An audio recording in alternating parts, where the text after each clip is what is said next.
Alors, bonsoir et bienvenue au Centre de l'Universalité. C'est François Payotte qui est heureux de vous accueillir pour cette conférence en compagnie de Daniel Kemp. Alors, comme il y a de plus en plus de nouveaux visages dans la salle, une obligation de vous faire quelques petites annonces pour vous expliquer comment on fonctionne. Alors, la conférence se déroule en deux parties. Une première partie d'interview, ensuite de quoi il y a une pause, et après la pause, une période d'1 heure où on ramasse vos questions. Vous nous faites parvenir vos questions sur la table, ici, questions écrites, qu'on posera à Daniel Kemp de votre part. Je vous rappelle également qu'à l'achat ce soir du billet pour la prochaine conférence de Daniel Kemp qui aura lieu donc le vendredi prochain sur les mécanismes de l'amour intelligent, à l'achat de ce billet-là ce soir, vous pourrez bénéficier de la première cassette, l'enregistrement de la première partie, gratuitement. Je vais également vous annoncer que le symposium sur la conscience supramentale s'en vient très prochainement. C'est le dimanche 23 mars en compagnie de Roger Drolet. Je pense que vous connaissez le monsieur avec les petites sandales acumassage, la ceinture Maniflu, les tisanes Calmex et tout ça, là. Vous connaissez cet aspect-là de Roger. Mais vous allez le voir en conférence, il est très très différent. Il est plus achalé par les messages et les commandites. Alors il y aura donc Roger Drolet, il y a aussi Raphaël Payeur. Il y a une petite rectification ici sur la feuille, c'est marqué Raphaël. C'est vrai qu'il est bon comme deux, mais c'est Raphaël Payeur. Il y a ensuite Maryse Thomas, c'est une jeune conférencière, je pense que ça va être sa première conférence. C'est une personne qui a suivi les cours PMC, ici le programme maître contrôleur établi par Daniel Kemp, et on va voir un peu le résultat ce dimanche 23 mars. Et il y aura donc aussi Daniel Kemp pour la clôture de ce symposium. Et par la suite, après 20h30, c'est-à-dire à 21h, on termine toujours avec un panel. Les 4 conférenciers sont en avant et là, vous y allez de vos questions pendant 1 heure. Alors, à l'occasion de ce symposium, il y a également un tirage qui se fait pour une fin de semaine de voile sur le lac Champlain. Vous avez reçu des petits billets bleus qui sont à remplir, à mettre dans la boîte. Et si vous êtes là le jour du symposium et que vous gagnez le prix, à ce moment-là, le prix est valable pour 2 personnes au lieu d'1. Il me reste aussi à vous annoncer que à la pause, Daniel Kemp dédicacera son livre « Il n'y a pas d'autre terre, pas d'autres hommes ». Vous trouverez ce livre-là, vous pourrez l'acheter aussi, le faire dédicacer par Daniel. Et que ce soir, eh bien, Daniel Kemp a crevé un mur. Il a percé le mur du sang. Pas le mur du son, mais le mur du sang, puisque c'est sa 101e conférence ce soir. Alors, pour ceux qui le suivent depuis ses tout débuts, ici, ça fait 1 an et demi qu'il est en conférence. Il nous a habitués à toutes les formes possibles de conférences, à toutes les formes possibles de dépassement aussi au niveau de la pensée. Et ce soir, je crois qu'il a atteint un point culminant puisqu'il va nous faire une conférence sur ceux qui ne se pensent pas. Alors, mettez-vous un peu dans la peau de l'intervieweur pour lequel ces questions commencent toujours par « Qu'est-ce que vous pensez de ?» Qu'est-ce que vous pensez de ceci? Qu'est-ce que vous pensez de cela? Est-ce qu'il va falloir qu'on change la formule et lui demander que ne pensez-vous pas de ceci ou que ne pensez-vous pas de cela? Alors on accueille sans plus tarder maintenant Monsieur Daniel Kemp. Daniel, bonsoir. Je pense que... Ouais, ça commence. J'allais dire, je pense qu'on va commencer par le commencement. C'est bien difficile de savoir où est le commencement là-dedans. En faisant référence, je crois que c'était Descartes, il me semble, qui disait « Je pense donc je suis ». Si je ne pense pas, est-ce que je suis quand même? Bon, alors je pense, donc je ne suis pas serait plus précis, je ne pense pas, donc je suis serait encore une fois plus précis. Sauf que celui qui ne pense pas ne sait pas qu'il est, mais il est. Et celui qui pense n'est pas, mais pense qu'il est. Bon, on recommence. J'étais pas là, non. Bon, on va expliquer. Je pense qu'il faudrait... Ouais, ça y est, je pense que... Sans penser que je pense qu'il faudrait commencer par expliquer le phénomène de la pensée ou les mécanismes de la pensée, peut-être pour savoir, pour pouvoir faire la différence entre ce qui se pense et ce qui ne se pense pas. Je pense pas que ça serait bon, fait qu'on va le faire. Pour faire allusion à ton introduction. Bon, il y a 2 mécanismes au niveau de la pensée et un mécanisme au niveau de l'absence de pensée. Il y a une pensée qui qui chemine à l'intérieur de la conscience de l'être humain et qui ne s'exprime pas nécessairement par l'action, par la parole, par la gestuelle, etc. Et il y a une pensée qui, elle, ne se pense pas au niveau de la conscience de l'individu, mais qui, par contre, va s'exprimer au niveau de la gestuelle et au niveau de la parole. Évidemment, on peut allier les deux. C'est ce qu'on appelle préparer ce que l'on va dire.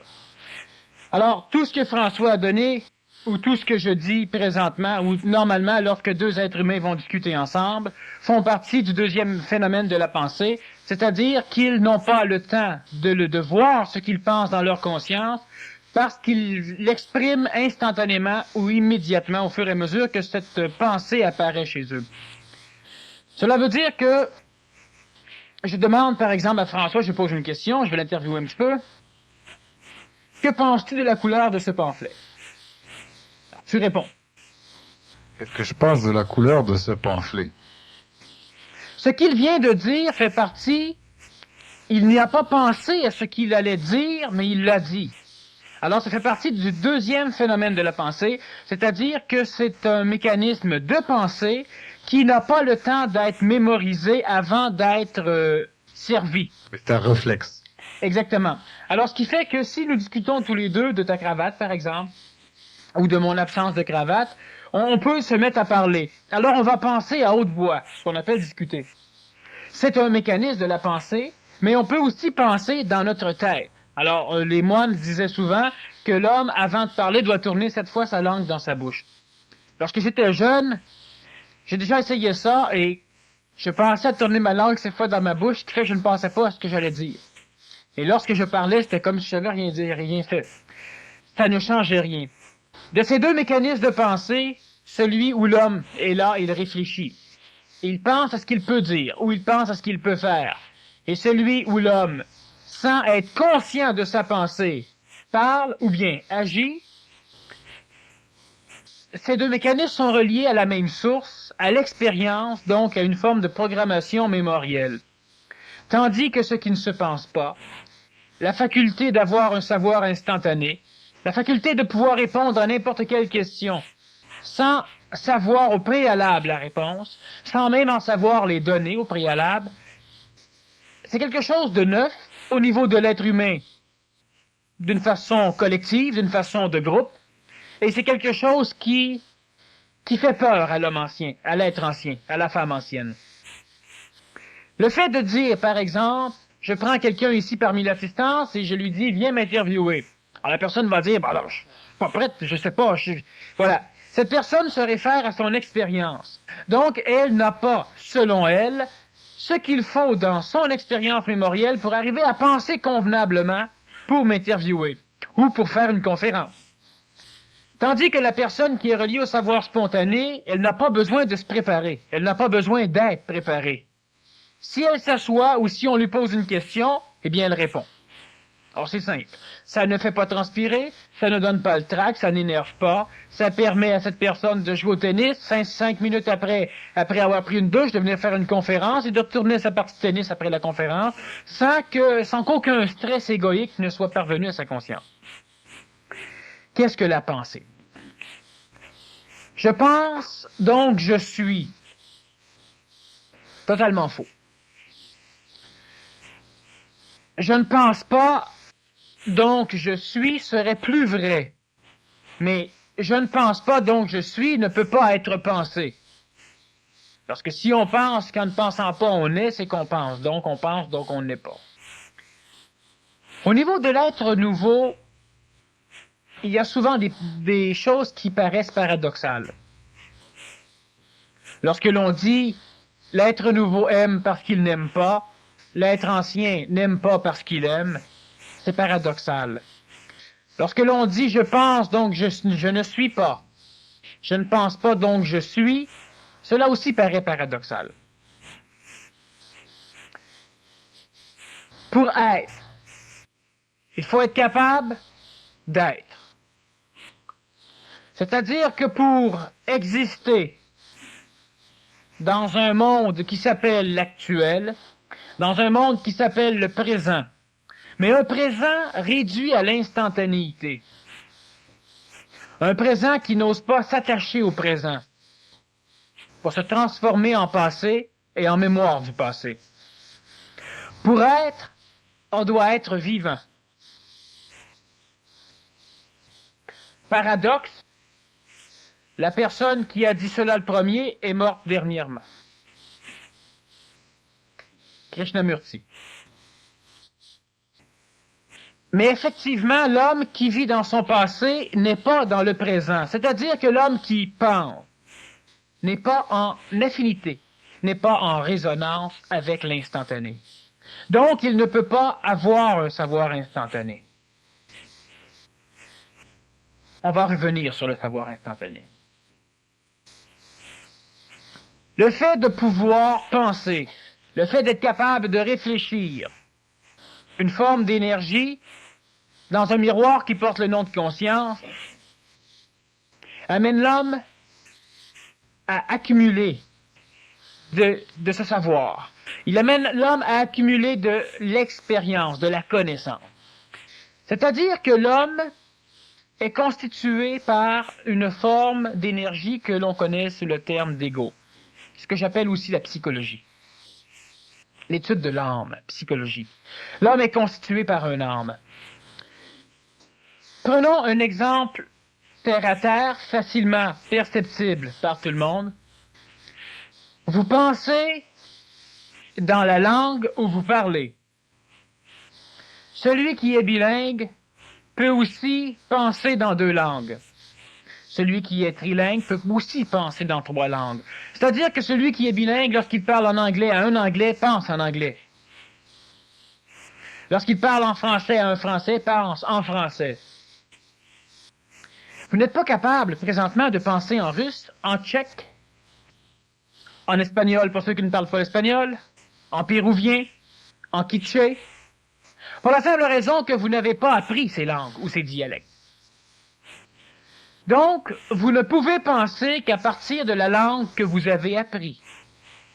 Cela veut aussi dire que vous pouvez penser seulement et strictement à partir de ce que vous avez appris. Vous ne pouvez pas penser à partir de ce que vous n'avez pas appris. Si je vous demande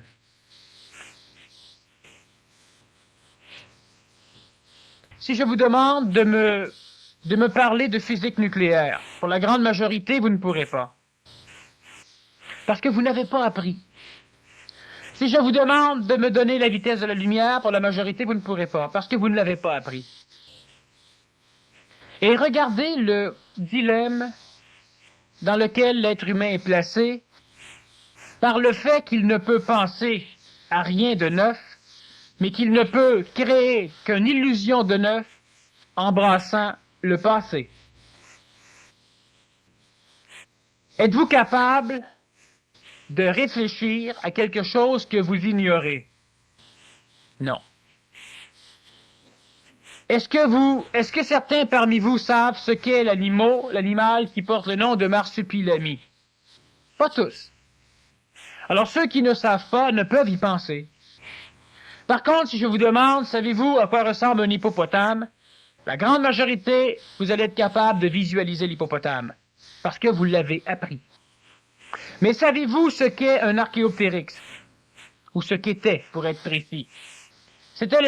L'archéoptéryx a été le premier reptile volant à avoir des plumes.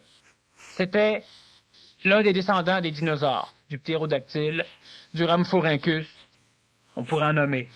Vous ne pouvez pas penser paléontologiquement si vous n'avez pas appris. Tout ça pour que vous saisissiez, à l'extérieur de votre phénomène orgueilleux, le fait que vous n'êtes pas capable de penser à quelque chose qu'on ne vous a pas inculqué.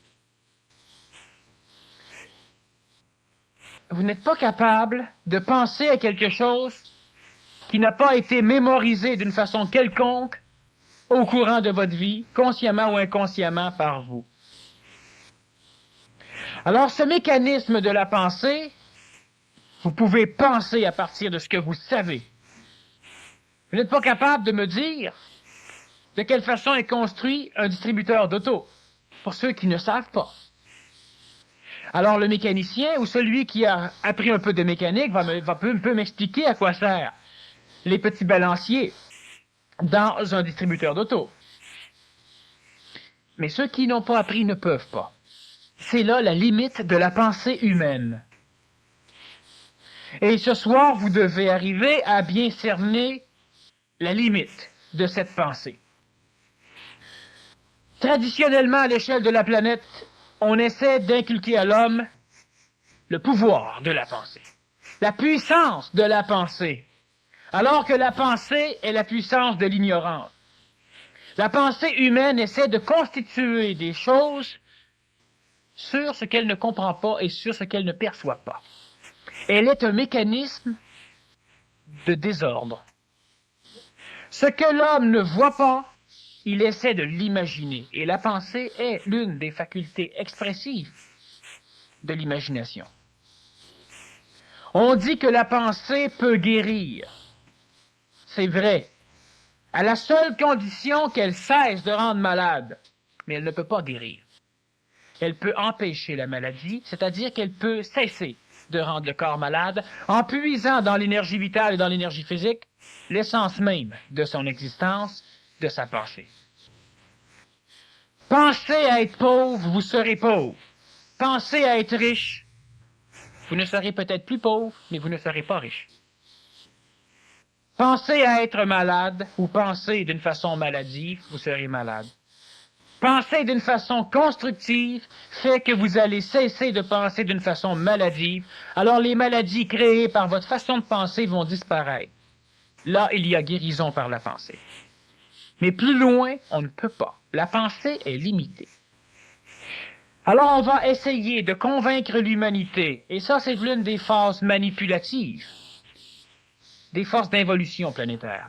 On va dire à l'homme que par le pouvoir de la pensée, il peut faire bouger les objets à distance, alors que c'est totalement impossible. Certains humains, involontairement, font bouger les objets, les brisent, perturbent l'électronique ou l'électricité. Involontairement, parce que ce n'est pas inhérent à leur pensée. Lorsque l'homme passe son temps à penser, à se concentrer pour faire bouger quelque chose, il n'y arrive pas. Certains, un jour, vont arriver à faire quelque chose, mais ce ne sera pas par la pensée.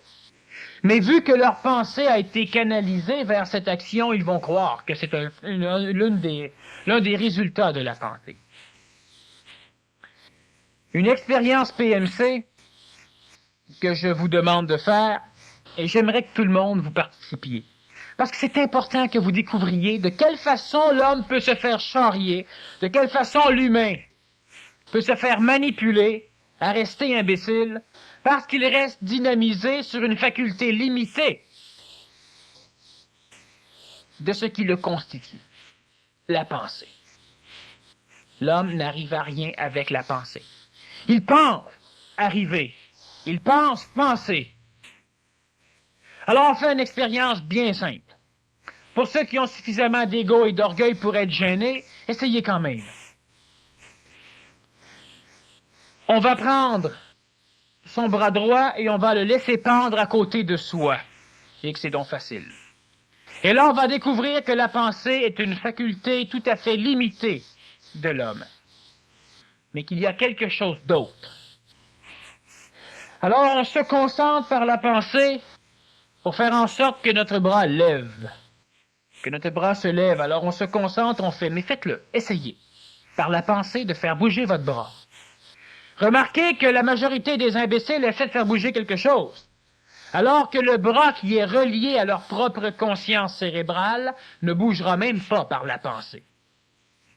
Encore moins le verre. On lève, on se concentre pour faire lever le bras. On met tout ce qu'il faut par la pensée. Allez-y, vous ne réussirez pas. Maintenant, on lève le bras. Et c'est autre chose. C'est tout à fait autre chose. Imaginez-vous un corps relié à la faculté d'être contrôlé par la pensée.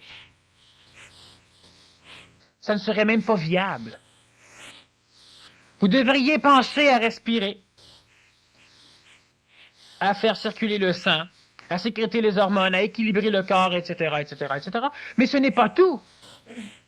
Le réflexe ne pourrait même pas exister dans un corps manipulé par la pensée, parce que vous devriez penser avant d'agir.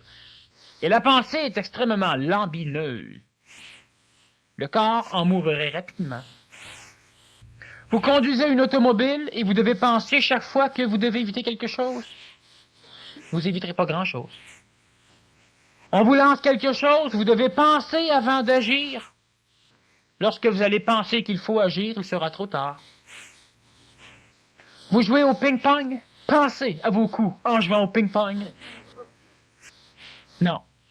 Il y a quelque chose d'autre chez l'homme qui s'appelle... On peut mettre plusieurs noms, mais c'est l'instantanéité. Et cette instantanéité, elle a la faculté de permettre à l'homme de vivre. C'est cette instantanéité qui vous permet de jouer, de faire du sport, mais de rester intégralement en vie. Ce n'est pas la pensée. La pensée, elle accumule les choses vécues par l'instantanéité du corps physique, du corps vital, du corps astral, du corps mental. Elle l'accumule et après elle médite dessus. Elle ressort cela pour dire « j'ai fait ceci, j'ai joué à ceci ». Ou encore « paf, wow, le beau coup ». Et qui l'a fait le coup? Pas la pensée. Elle jouit du coup. Que quelque chose chez l'homme, chez la femme, a permis. Mais ce n'est pas la pensée. Être, c'est d'être capable d'être vivant. Ne pas être, c'est être mort. Ne pas être, c'est être assujetti aux choses mortes. Ne pas être, c'est être assujetti à ce qui ne vit plus. Et la vie, elle n'est réelle que dans un laps de temps intemporel qui porte le nom imbécile d'instantanéité. Même le nom instantanéité, quand je dis imbécile, c'est parce que ça prend déjà presque une seconde à dire instantanéité. Oh, ça n'a rien à voir avec l'instantanéité. Si l'homme, si la femme et si l'enfant apprend à découvrir chez lui ce qui est instantané, la chose, l'énergie, la faculté, la puissance, le pouvoir, appelez ça comme vous voulez, qui lui permet de prendre quelque chose, de le lancer et de le rattraper. Juste ça. Oh, médicalement parlant, on parle de coordination avec ceci, ceci, ceci, ceci, mais il y a des personnes qui ne sont pas capables. Bon, j'ai pensé. Et lorsque je pense et que j'attrape, je dis la pensée a un pouvoir. Et c'est là le problème. Lorsque l'on pense et que, en même temps, l'énergie qui nous habite, ce qui vit, permet d'accomplir une action, la pensée, qui est le phénomène réflexif de l'ego, s'imagine automatiquement que c'est grâce à ça. Il y a quelque chose chez l'homme qui, par instinct de survie, peut s'exprimer. Il y a quelque chose chez la femme qui, par instinct de survie, peut s'exprimer. Il y a quelque chose chez l'être. Quelque chose qui est autorisé par l'ego, par la mémoire, à vivre. Parce que si cette énergie ne pouvait s'exprimer, le corps physique mourrait. Et autre chose, parce que si cette énergie ne pourrait s'exprimer, l'ego ne pourrait plus accumuler mémoire sur mémoire pour se donner l'impression qu'il sait. Donc, pour se rassurer.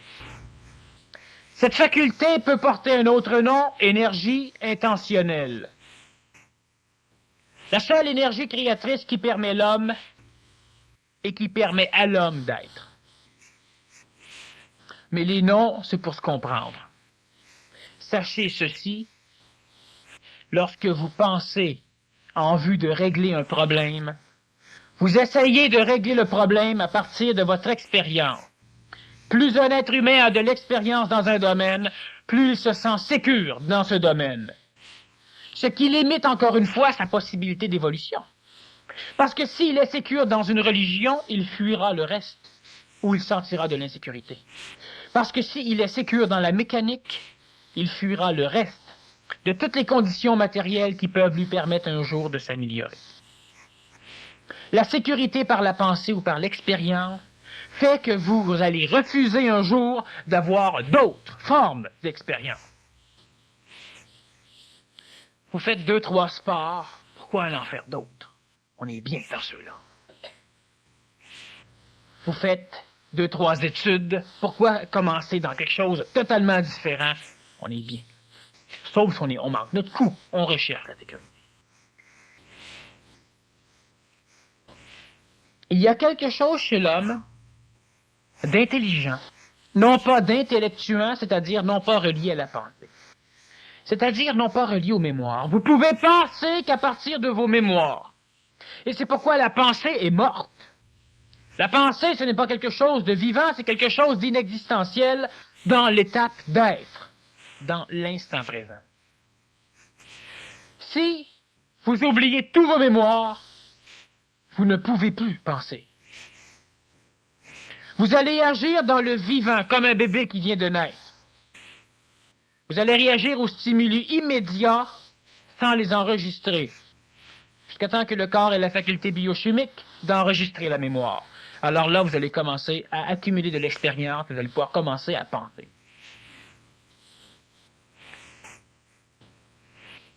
Je prends un exemple. Les chiffres sont arrondis parce que je n'ai pas la tête à calculer au centième près. Je prends un exemple. 150 000 personnes, chaque semaine, achètent un billet de loterie. Chaque semaine, un tirage d'1 million de dollars est donné, et chaque semaine, une personne gagne. 150 000 personnes espèrent gagner.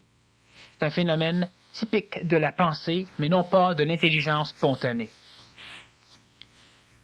Voyant ce que je suis, voyant ce que je peux être, mécanisme tout à fait de la pensée, parce que si je peux voir ce que je peux être, c'est que je l'ai en dedans. Je sais que je peux gagner 1 million. Je sais qu'est-ce que je peux acheter avec 1 million. Je m'imagine plusieurs choses et là, j'achète un billet de loterie. Et je m'en remets souvent à cette loterie. Dans 2884 années, les 150 000 personnes auront été millionnaires. Plus de 68 seront nécessaires à certains s'ils mettent de l'argent chaque semaine dans ce billet de loterie, dans l'espoir de gagner. Mais ça, la pensée ne l'amènera pas à l'être humain. Maintenant que j'en parle, ça va l'amener à l'être humain. Si une personne à 20 ans commence à acheter ce billet de loterie chaque semaine, et si elle meurt à 60 ans, elle aura vu 2080 gagnants sur 150 000 dans sa vie. Elle a une chance sur une soixantaine d'être l'un de ceux-là. Sinon, dans une autre ville, devra recommencer. Et dans une autre ville, devra recommencer, parce que 150 000 personnes, un gagnant chaque semaine, au-dessus de 2800 années. 500 000 personnes, calculées.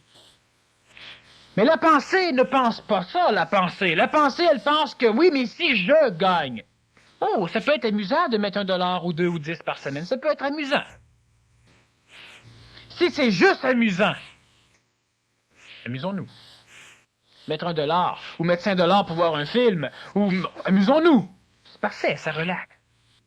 Et lorsque la relaxation devient un mécanisme qui nourrit la pensée et qui fait qu'on en transpire, qui fait qu'on recommence, qui fait qu'on veut, qui fait qu'on veut, qui fait qu'on veut, c'est un mécanisme de la pensée qui fouille dans les mémoires et qui essaie de vous créer un avenir, tandis que l'avenir n'existe pas encore.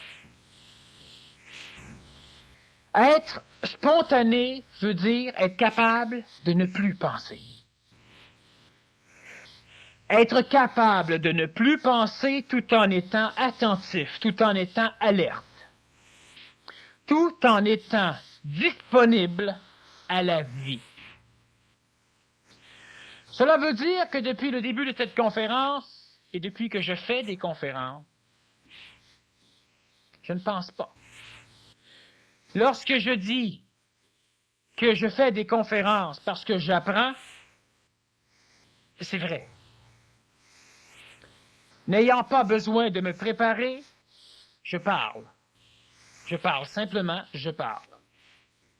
Et ayant la possibilité d'avoir accès à ce savoir instantané, à ce savoir spontané, à ce savoir non relié aux mémoires planétaires, je peux me permettre d'apprendre.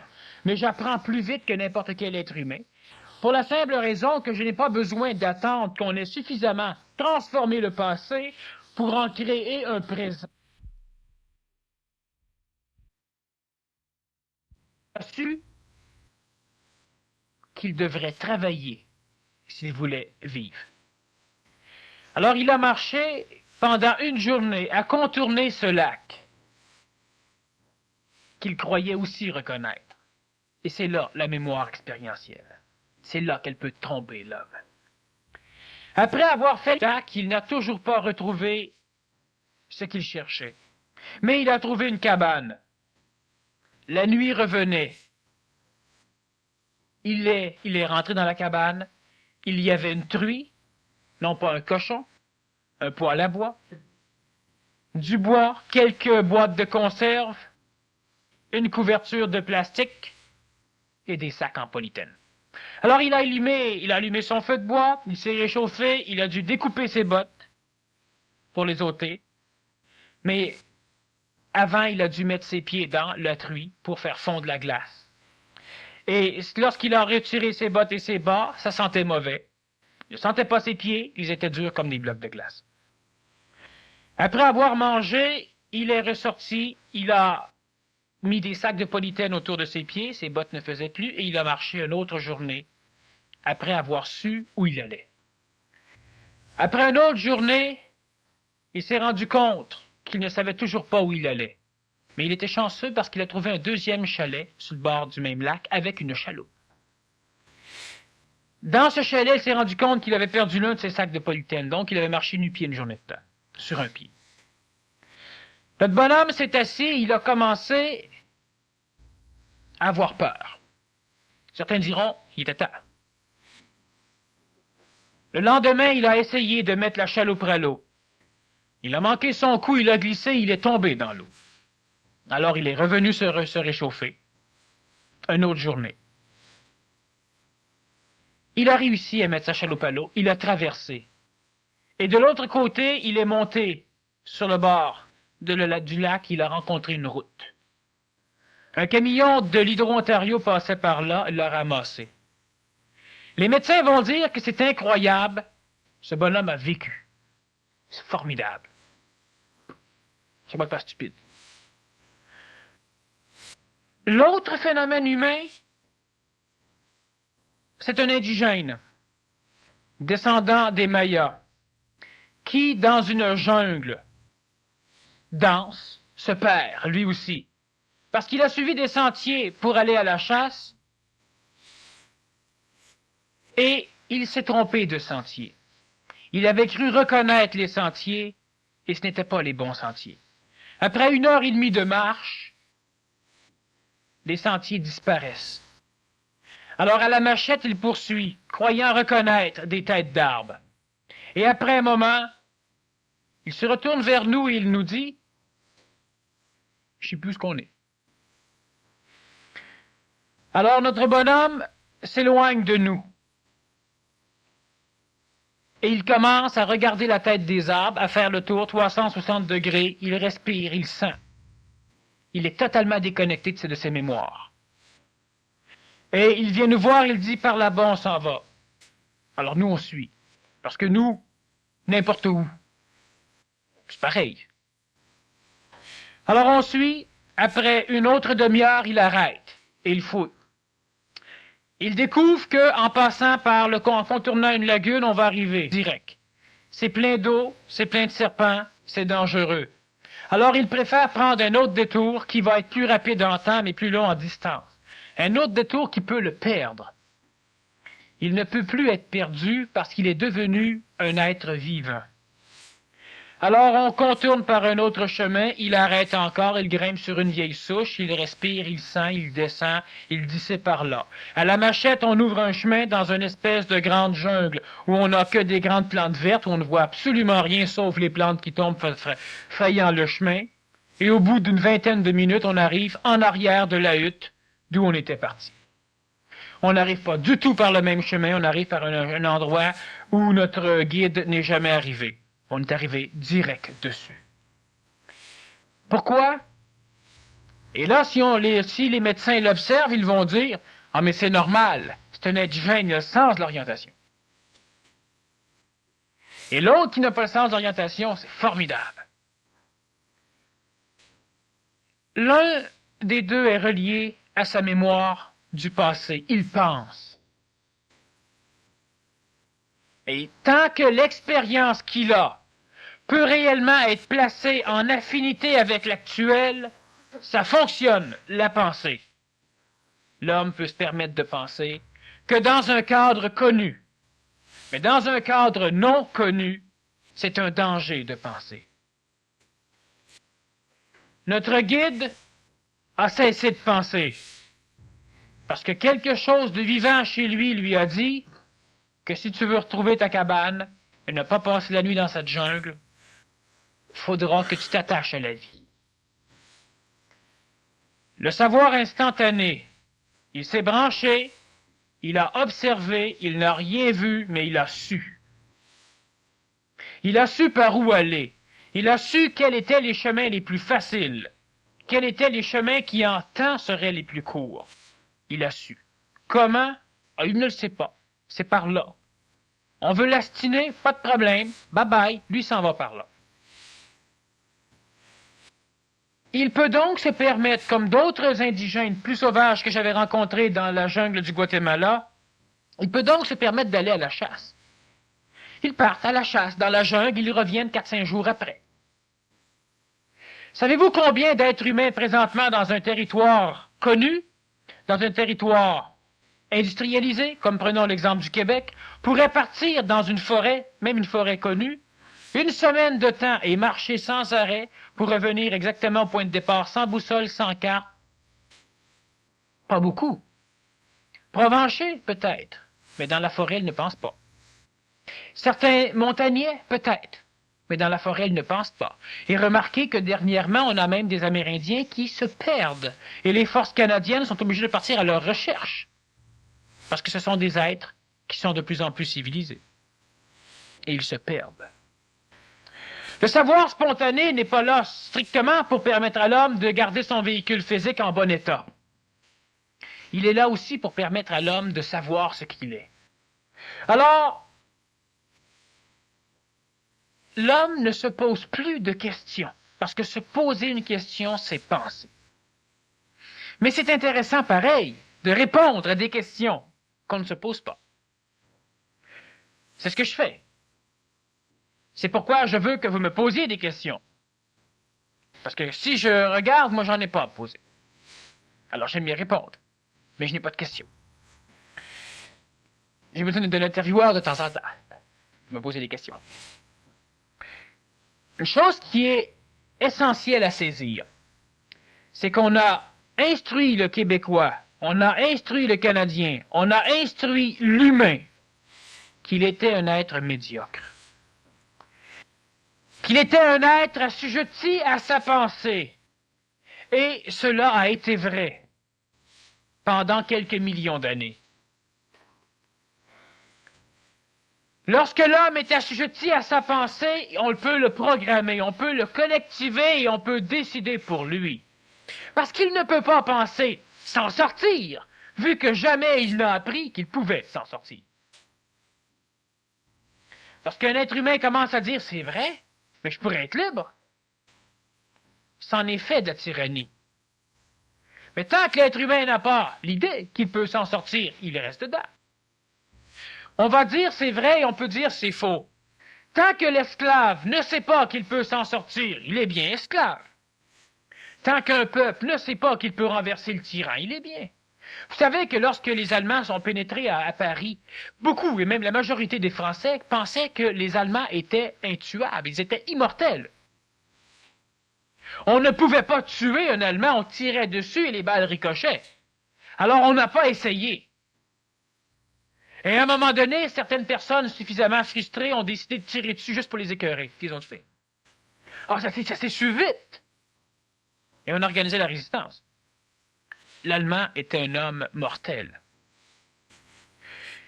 Mais qu'en est-il de l'être humain qui présentement est dans un mécanisme de souffrance, qui présentement est dans un mécanisme de maladie, qui présentement est dans un mécanisme de peur, de possession, dans un mécanisme où il n'arrive pas à s'en sortir? Qu'arrive-t-il à cet homme, à cette femme ou à cet enfant? La même chose. Si on ne lui dit pas qu'il peut s'en sortir, ça y essaiera pas de s'en sortir. Il va être bien. Ou il va être mal. Mais il va être comme ça. L'homme pense.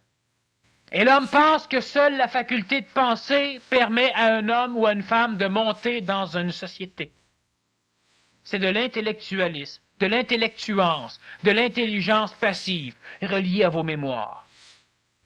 Êtes-vous capable d'aller en cour fédérale ou en cour provinciale et de vous défendre seul, sans avocat? Vous allez vous faire avoir pour la grande majorité d'entre vous. Mais une personne qui a le savoir instantané, et le savoir instantané, ce n'est pas qu'il sait tout. C'est qu'il sait ce qu'il a besoin de savoir lorsque c'est utile. Exactement comme notre Péruvien, qui est perdu dans la jungle, ne connaît pas tout. Tout ce qu'il sait, c'est que je veux aller là, je suis ici, alors je vais par là. C'est intelligent. Il sait ce qu'il a besoin de savoir. Alors vous allez en cours et on vous sort telle loi. Il n'y a pas un seul avocat qui peut aller écraser un homme ou une femme qui est relié à ce savoir spontané. Mais n'importe quel avocat peut écraser une personne qui n'a pas la connaissance de la loi si elle n'est pas reliée au savoir spontané. Pourquoi? Parce qu'elle ne pourra pas rien dire. On va lui dire que la première chose qu'on a dans le Code civil, c'est que l'ignorance d'une loi n'est pas une excuse. Brillant. Alors que les avocats eux-mêmes ignorent des grandes parties de la loi, alors il faut les étudier avant chaque procès, ils vont refouiller dedans, et on oblige le citoyen qui n'a pas cette connaissance, on lui dit que le fait de ne pas connaître une loi n'est pas une excuse. Alors cela veut dire qu'on peut créer n'importe quelle loi et vous les ignorez. Donc vous restez assujettis à être totalement manipulé. Continuellement, vous ne pouvez rien faire. Ces temps-ci, on parle du protecteur du citoyen. Qui connaît le protecteur du citoyen? Ben, personne. Dernièrement, oui. Ce soir, une personne me contait justement une aventure qui s'est passée dans un sous-sol où un jeune enfant a été suffisamment battu pour que lorsque la société a décidé d'intervenir, il avait les jambes brisées, il avait etc., un enfant de 5 ans. Mais ça l'a pris du temps avant que la personne, disons qu'un voisin, se rende compte de ce qui se passait. Les fenêtres étaient barricadées, voilà. Et lorsque cela a été fait, ça l'a pris 2 semaines avant que la société... Parce que la société, ce qu'elle a fait, c'est qu'elle a envoyé une lettre enregistrée aux parents de l'enfant pour lui demander s'il battait l'enfant. Alors évidemment, personne ne battait personne. Et lorsque le voisin est rentré, qu'il a presque défoncé la porte et qu'il est venu engueuler, alors on a appelé la police parce qu'il y avait une chicane. Quand les policiers sont rentrés, ben là, ils ont pu voir. Mais est-ce qu'on peut s'en sortir? Est-ce qu'il y a moyen de... Ben oui. Mais si cela est ignoré dans la pensée de l'homme, non. Alors un jour, ils font un marginal, un fou, qui tout d'un coup a un flash, un contact avec le savoir spontané, qui tout d'un coup a une illumination, un contact avec le savoir spontané, qui tout d'un coup a une intuition, un contact avec le savoir spontané, et lui va dire ceci, cela, cela. Et là, c'est maintenant dans la pensée de l'homme. Et là, ça va germer. Mais il y a moyen d'être non plus assujetti à ce phénomène de la pensée et d'arriver à être connecté, on peut dire, à être relié, à exprimer la science instantanée, le savoir instantané, à exprimer ce qui ne se pense pas. J'ai déjà fait une conférence, là, quelque temps, qui s'intitulait « La parole est d'or ». Effectivement, l'homme, la femme et l'enfant qui voudra atteindre ce savoir spontané devra passer par le biais de la parole, c'est-à-dire qu'il devra parler. L'homme n'a pas présentement la faculté de se relier au savoir spontané sans passer par la parole. Alors moi, je vous prends dans un coin et je vous dis, qui est Dieu? Je te tue si tu ne me réponds pas. Tu vas trouver des réponses. Mais comme jamais tu en aurais trouvé si tu aurais pensé. C'est mon papa, il est plus fort que le tien. Exactement. Sauf que dans les réponses que tu vas trouver, il y a des maudites choses qui peuvent sortir, qui peuvent être drôlement intéressantes. Lorsque l'homme est acculé et que sa pensée ne sert plus, il se relie. L'homme souffre? Eh oui. Parce que si l'homme ne souffre pas, l'homme n'est pas acculé. L'homme n'est pas acculable. La parole. Parler. On peut, par la parole, exprimer la pensée. On peut divaguer, on peut spéculer, on peut s'amuser. Mais ce n'est pas ça. Vous parlez et vous vous observez. Vous parlez et vous restez attentif de ce que vous dites. Si vous préférez, discutez, enregistrez et écoutez-vous. Vous allez dire, voyons, non, mais je suis bien ici, je suis bien ça. Parfait. Parlez et observez-vous. Et lentement, assez rapidement même, le mécanisme d'expression d'un verbiage inutile va lentement s'effacer pour tendre à laisser sortir des réponses qui vont vous surprendre. Qui vont surprendre. Et là, l'homme médiocre, la femme médiocre va dire, ben oui, mais tu sais, je réponds ça, mais ça veut pas dire, tu sais, que je sais pas, moi, si c'est correct, ça. Elle redescend dans le monde des morts. Moi non plus, je le sais pas, mais c'est-tu grave? Parce que si tout le monde le dit, ça veut pas dire que c'est mieux. Puis si tout le monde le pense, ça fait 20 ans qu'on le pense, ça veut pas dire que c'est mieux. Fait que ça, on sait pas plus si c'est mieux ou pas mieux. Mais une chose qui est certaine, c'est que pour la première fois peut-être de votre vie, c'est qu'il y a quelque chose qui va sortir de votre bouche qui va venir de vous. Et ça, c'est mieux. Ça, c'est mieux que de dire quelque chose qui vient de la conscience collective de tout le monde. Si ce que vous dites est identique à ce qui a été dit, c'est pas grave. Peut-être que c'est vrai pareil. Peut-être que pour la première fois, vous allez avoir l'impression égoïque de répéter quelque chose qu'un autre a dit, tandis qu'en réalité, vous ne le répéterez pas. Vous allez le dire. Ce qui n'est pas pareil. Lorsque vous allez dire quelque chose qui va venir de vous, même si quelqu'un d'autre le dit, ça vous appartient. Mais lorsque vous répétez des choses, même si ça fait bien, même si ça résume bien votre pensée, ce n'est pas rien d'autre qu'une répétition, un manteau qu'on met. Parce que, exactement comme si je dis je m'habille en Superman, parce que ça réfléchit bien ma pensée. C'est moi. Alors voilà, lorsqu'on prend la phrase de quelqu'un, puis on la dit toujours, parce que ça résume bien la pensée, c'est la même chose. C'est comme porter l'habit d'un autre, parce que ça résume bien notre psychologie. C'est pareil. Parlez. Parlez entre vous. Pas de Dieu, de ci, de ça. Parlez. Et observez ce que vous dites lorsque vous parlez. Premièrement, vous allez apprendre de vous. Et deuxièmement, vous allez être capable lentement de vous dégager de la pensée pour vous diriger vers un savoir instantané. Ce n'est pas l'homme qui le donne, c'est l'homme qui le crée. C'est la femme qui le crée. Facile, facile. Sauf que si la pensée pense que dans le temps d'une seconde ou dans le temps de le dire, elle aura ce contact avec l'intelligence spontanée, non. Faudra que la pensée ne pense plus. Pas qu'elle pense qu'en faisant ceci ou cela, ça va aller plus vite. Parlez, parlez. La parole est d'or. Dans l'antique monde piscéen, dans le monde de l'être ancien, silence est d'or, la parole est d'argent. Pardon, le silence, ouais, c'est ça.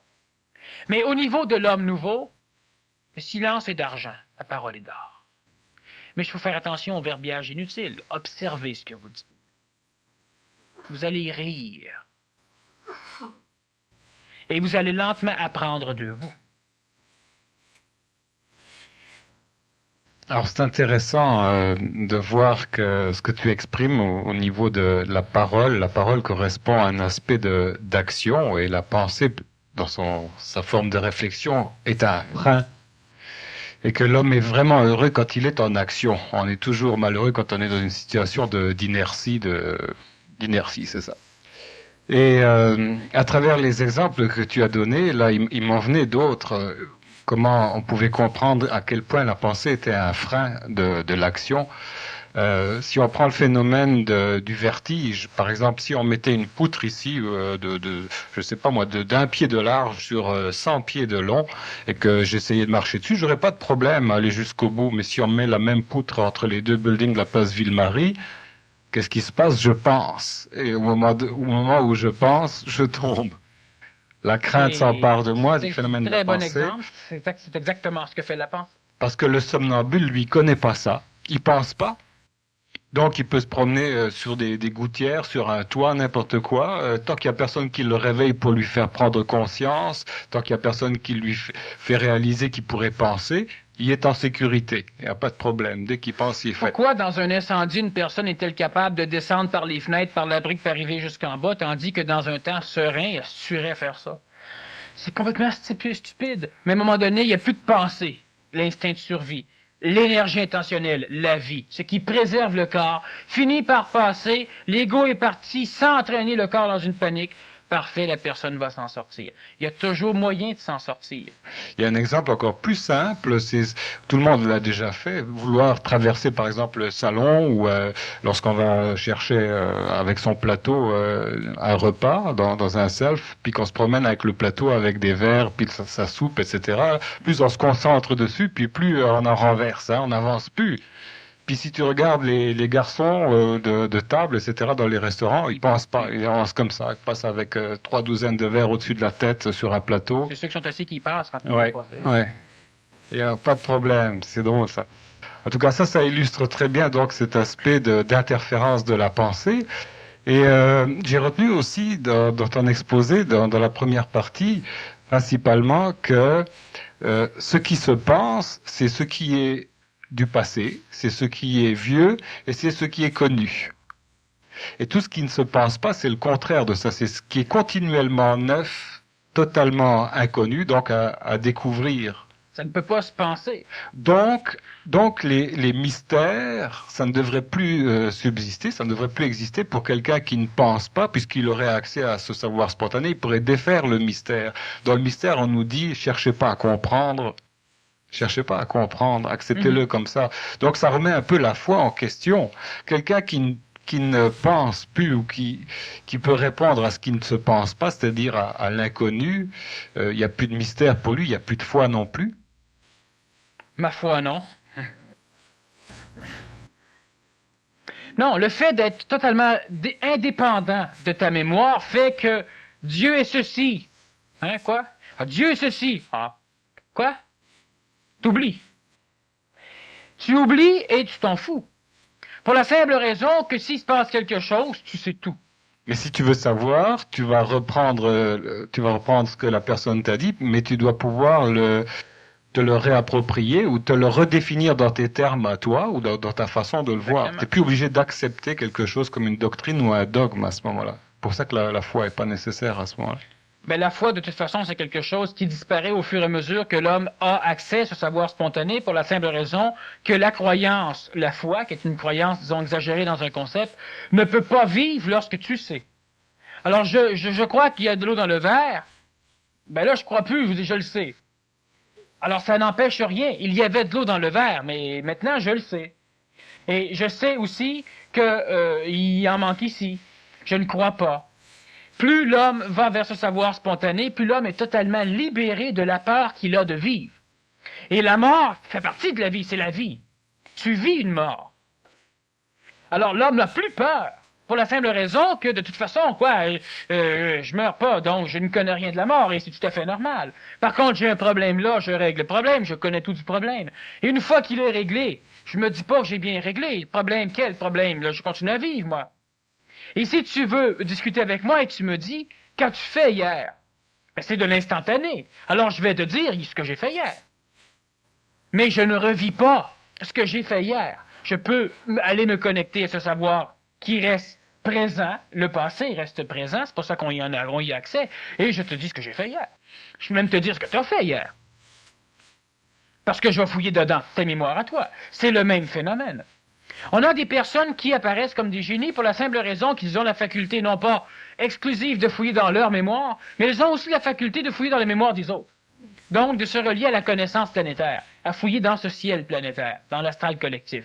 Et lorsque l'être devient plus que le génie, le surhomme de Robindo, l'homme nouveau de Daniel Kemp, il a accès à ce savoir spontané. Alors, si cela n'a pas été expérimenté à l'échelle de la planète, souvent en conférence, je dis des choses qui n'ont jamais été dites, qui sont inédites et inécrites. Pour la simple raison que, effectivement, ça n'a jamais été dit. Ça n'a jamais été pensé. Ça fait partie de ce qui ne se pense pas. Et ça n'a aucune importance, et je ne demande jamais si c'est correct ou non, si c'est vrai ou non. Parce que de toute manière, par la parole, il ne peut pas sortir quelque chose d'authentique. C'est automatiquement déformé par la limitation du mot. Mais c'est intelligent dans l'actualité de prendre ces mots-là pour communiquer cette énergie-là.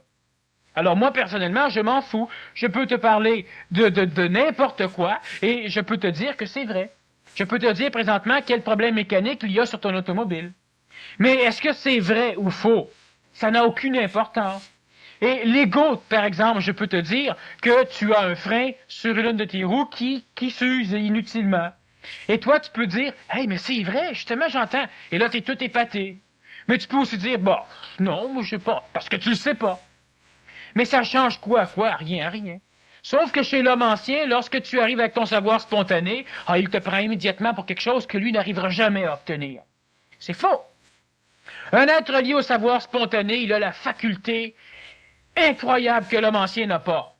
Enfin, il a plus que certains hommes anciens. Celui de donner des coups de pied au derrière. Alors, celui qui est relié au savoir spontané, lorsqu'un être humain, un homme ancien, une femme ancienne vient le voir, qu'il est là, avec les grands yeux et qu'il admire, il sort de ses pieds. Il botte derrière pour la simple raison que tout ce qui est mort ne peut même pas se coller à ce qui est vivant. Alors, le gourou qui médite, le gourou qui se sert de l'énergie des autres, le gourou qui a besoin des autres, lui peut faire partie, parce qu'il fait partie de ce qui est mort. Il n'y a pas beaucoup de choses de vivants sur la planète Terre. Il y a les enfants qui sont vivants, jusqu'à un certain âge où on leur montre à mourir. Parce que l'enfant innove. L'enfant joue avec rien, jusqu'à temps où il apprend à penser. Alors là, il a besoin de jeux qui lui permettent de penser. Parce qu'il commence à avoir un plaisir à penser, mais il se déconnecte de la vie. C'est-à-dire que plus l'enfant apprend à penser, plus l'enfant apprend à mourir, et plus l'enfant apprend à être sécurisé dans son cadre de pensée. Mais à l'instant même où tu sors l'enfant de la maison, tu le fous d'une garderie, sa pensée ne peut pas penser là. Alors l'enfant pleure, l'enfant agit. Et lorsque l'enfant a été sécurisé par la garderie, maintenant il peut penser dans la garderie, il connaît les noms des personnes qui sont là, il connaît ceci, il connaît cela, il sait où prendre des jouets, il sait où aller faire pipi. Bon, alors là ça va bien. Et là tu le sors, tu changes d'école. C'est encore un gros stress pour l'enfant. Sauf que si l'enfant apprend non pas à penser, mais apprend à être efficace. Si on apprend à l'enfant à vivre, si on lui montre comment apprendre, si on lui montre qu'il peut apprendre et comment apprendre, lorsque l'enfant, on le met dans une garderie, il observe et automatiquement, il installe la garderie de façon à ce que ça lui va. Et si on le met dans une autre école, il organise l'école pour que ça lui plaise. Souvent, on va dire, il est égoïste, non. Parce que s'il rencontre une classe comme lui, ils vont s'entendre à merveille. Mais s'il rencontre des enfants qui pensent, il va simplement les manipuler. Ce qui est tout à fait intelligent et correct. Alors, il rentre dans une maternelle, et là, les jouets sont ceci, sont cela, il aime ça, il prend ce qu'il veut, quelqu'un en veut, il veut pas. La personne, elle est comme lui, ils vont s'organiser, partager, ils vont former un petit clan. Mais plus la personne, elle va apprendre à ne pas penser, plus l'enfant va apprendre à ne pas penser, parce qu'à un moment donné, on leur montre, sinon à penser bien, à penser mal, ce qui fait que ça crée d'autres conflits. Alors, si elle apprend à ne pas penser, elle va toujours être capable d'être efficace. Elle ne fera pas un stupide. Le stupide, il pense mal. Le sixième sens dont on parle, c'est un peu ça? Oui. Le sixième sens, celui qu'on parle, je le catalogue, le 21e sens. Mais est-ce que c'est une faculté qu'on avait à l'origine et qu'on a perdue, qu'on doit redécouvrir? C'est pas important, mais c'est une faculté qu'on a, qu'on peut exprimer, par exemple. C'est une faculté que chaque être humain a. Il doit parler. Il doit observer lorsqu'il parle. Et ça ne sera pas long qu'il va être capable lui-même, en parlant, de dire, sais-tu que ça sert à rien, ce que je dis là. Mais parler à qui? À d'autres. Sinon, à lui. en s'enregistrant, mais à d'autres. Et on va dire, oui, mais ma femme, mon mari veut rien savoir. Pas de problème. Il y a des endroits où tu peux rencontrer du monde avec qui tu peux parler. Il y a sur ton travail aussi, mais pas parler nécessairement de choses pétées. De dire, de jaser de quoi. On parle, là, il fait-tu mauvais, hein? Bon. Correct. On dit plus rien. Ah oui, tu perds ton temps, tu perds ton énergie. Oui, mais ça passe le temps. Et oui, la pensée, elle a besoin de vivre pour vivre. Donc, elle a besoin d'être là. Donc, tu as besoin de passer le temps de penser. Tu viens pour te coucher et ça passe tout seul. Savoir instantané, ça fait pas ça. Ça te permet de dormir. Tu t'ennuies parce que tu penses à un paquet de choses. Tu es pris par ta pensée. C'est ça, la limitation de la pensée. Je vais écrire un livre un jour. C'est la limitation de votre esprit. Les limitations de votre pensée. Faire concurrence au pouvoir de la pensée, à la puissance, son subconscient et tout ça. Parce qu'en fin de compte, l'homme est limité par cela. Parce que quand l'homme dit « je veux être en santé », il cesse de se rendre malade, mais il ne se met pas en santé pour vous. On va dire souvent « pense pas à ça dès que ça arrive ». Mais on s'empêche pas de penser à gagner, par exemple. Pourquoi ça n'arrive pas? On fait toujours de l'overtime avec la pensée, des heures supplémentaires. Inutilement, toujours pour vous. Alors on prend une petite pause pour penser. Ouais, pensez bien à vos questions. Là, pour la Pensez les deuxième. plaies. Merci de votre attention. Merci, Daniel.